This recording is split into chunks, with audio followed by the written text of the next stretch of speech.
Hey, what's up guys, Journeyman's here once again, and I have a very quick question for you. What is currently the best way to live stream? Just think about it for a moment. And I know that you are probably saying your smartphone. That is true, but it comes with lots of quirks, challenges, and distractions. And this is purely because it is a smartphone. It is smart, but it has its limitation. It is not meant for what we are using it for live streaming. And for this reason, you realize like in the middle of the live stream, you either receive a phone call or a text message will drop through and it can stop your recording right in the middle of it. And you cannot put it on flight mode because if you do, you have no Wi-Fi, no network to be able to stream. It is good if you are behind a camera to control everything, to film someone else, but for it to be set up comes with all of these challenges. And for this reason, Hollyland has looked into it and invested time and inventing this ultimate live stream camcorder. This is the Hollyland VenusLiv. This camera is equipped with so many features that makes professional live streaming very easy just by a touch of a finger. Now, this is the Live 1. There is a newer edition out which is even much more better than this one. However, this also always gets the job done. This enables you to record in portrait mode. Mode is very popular right now. Instagram, Facebook, YouTube, Snapchat, you name it, TikTok. Vertical mode is the most popular way to film. And for this reason, we have a rotating screen that allows you to actually see yourself when you're recording. This camera is equipped with a lens that is not detachable, however, very fast and accurate focus pulling.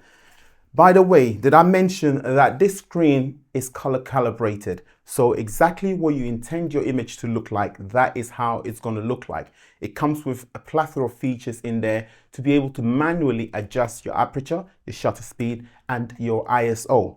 Now, the camera also has 1/4 mil threads on both sides, the bottom and on the left.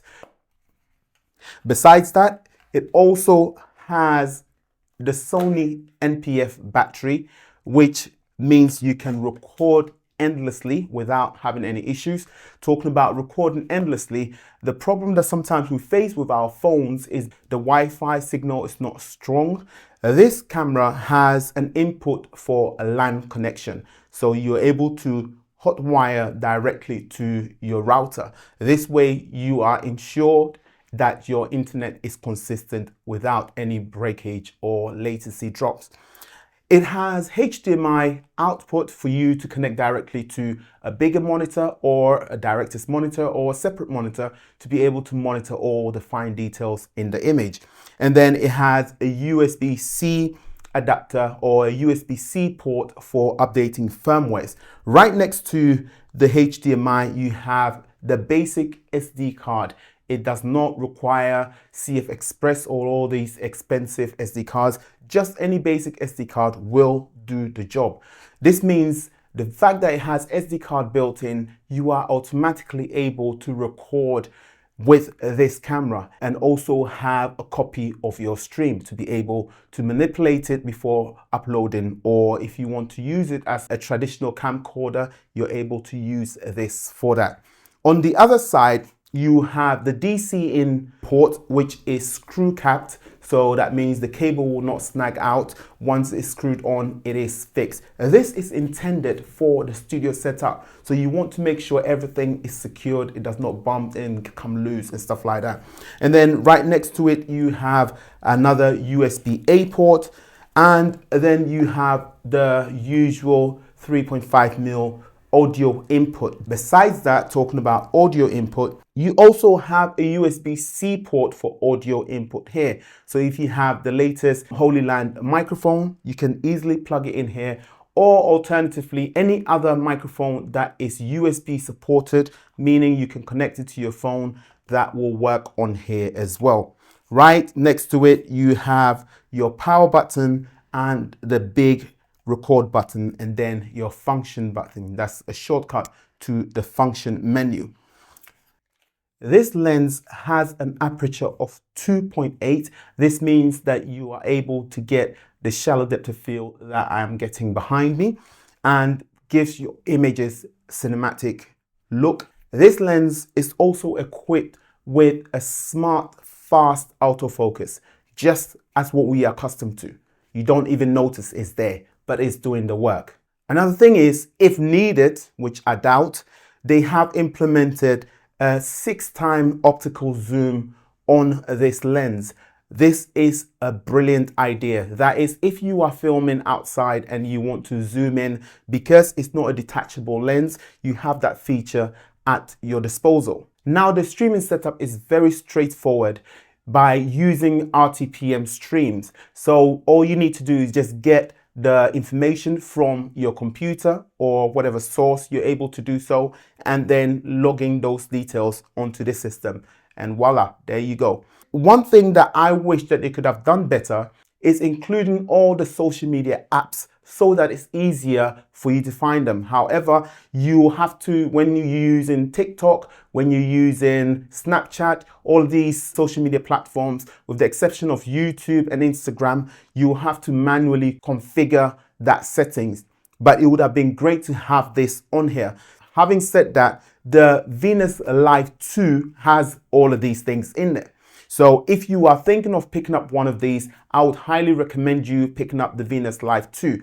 The price difference is no-brainer and it will make your life a lot easier. This enables you to actually Wi-Fi directly from your phone to the system, and having all these apps on there, you literally just log in as you would normally log in on your smartphone, and then you are ready to go. And so that means that the VenusLiv 2 will be a lot easier to use outdoors. But this one here is strictly for the studio. It's for you to set up on a tripod when you're doing your live stream. Just turn it on, input all the details that you need, and there you go.